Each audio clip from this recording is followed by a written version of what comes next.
Only on 2 tonight, a happy homecoming. A U.S. Marine detained in Mexico, finally back home, telling his terrifying tale. I just want all this behind me. I want to move forward. How he and his children were treated there and the thousands of dollars he had to pay to be released. Now, we first told you about that Marine Friday night at 10 o'clock, his mother making a desperate plea for him to be freed. Well, now he is home, and he's talking only on 2. Our Andy Cerota is joining us in Texas City, where that Marine lives. Andy, how did Sergeant Slaughter finally get released? Well, Bill, he had to hire an attorney in Mexico and pay thousands and thousands of dollars to secure his release. Tonight, he and his 2 kids are doing well.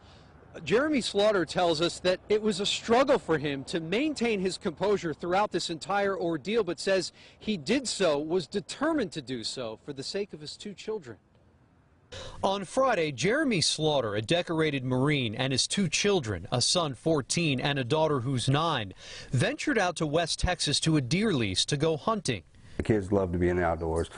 They love to be with their dad. They love to hunt. They love to fish. Slaughter never imagined the trip would cost him and his kids their freedom and land them in a Mexican holding facility after he missed a turn about 1.5 miles from the U.S.-Mexico border in Del Rio and accidentally drove into Ciudad Acuña.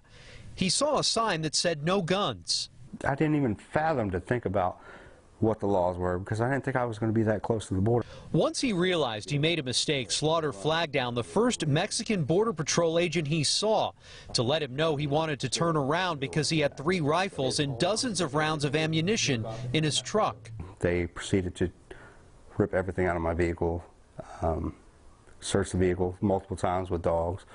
Like I was transporting something that I wasn't supposed to across the border. After 4 hours, the trio was taken to a holding facility a few miles away where they were detained.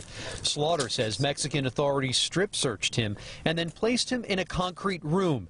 He could see his kids on the other side of a glass window. And within that 21 hours the kids were there, they weren't fed, they weren't given water. Mexican authorities allowed the children's maternal grandfather to cross the border and escort his grandchildren back to the U.S.